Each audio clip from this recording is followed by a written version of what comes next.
Alors ça, c'est peut-être une voiture parmi tant d'autres d'une personne qui galère.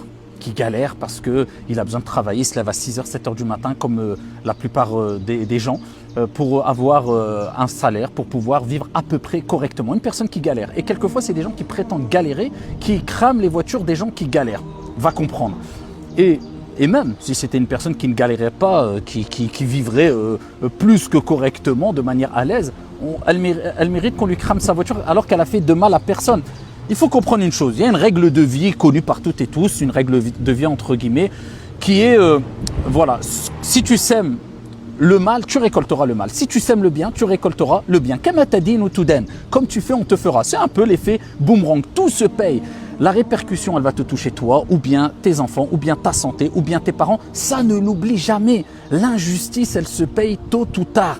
Et comment trouver des excuses pour des personnes qui se disent être en train de galérer quelquefois, et c'est pour cela qu'ils ont une certaine haine qu'il faut qu'ils expriment en cramant des voitures. Et même au-delà de ça, on voit quand il y a des événements comme voilà, le match qu'il y a eu, Paris Saint-Germain qui a gagné. Alors, en exprimant sa joie, on crame des arrêts de bus, mais c'est ta mère qui s'abrite dans l'arrêt de bus.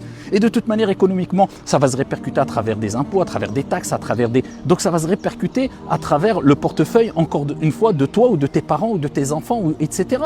Donc est-ce que c'est comme ça qu'on exprime notre ras-le-bol ou le fait qu'on soit, entre guillemets, peut-être touché par une injustice ou je ne sais quoi? On ne répond pas au mal par le mal. Donc s'il n'y a pas ce minimum de compassion, en se disant bah, je suis en train de faire répercuter ma haine sur des personnes qui n'ont rien à voir. Quelquefois, on voit des pompiers qui viennent éteindre un feu, on les caillasse alors que c'est ces mêmes pompiers qui vont peut-être venir nous sauver demain quand il y aura un problème chez nous ou le feu, ou une personne va s'étouffer à la maison, ou va tomber malade, ton père, ta mère, moi, toi, et c'est comme cela qu'on réagit. Donc, quelquefois, on est pris, et je sais ce que c'est grandir dans une cité, dans un quartier, quelquefois l'ambiance malsaine nous fait oublier le minimum de bon sens. Il faut avoir un peu de maturité et prendre conscience que voilà, les choses comme cela, ça n'apporte rien du tout, strictement rien du tout. Pire que ça, si ça apporte, pardon.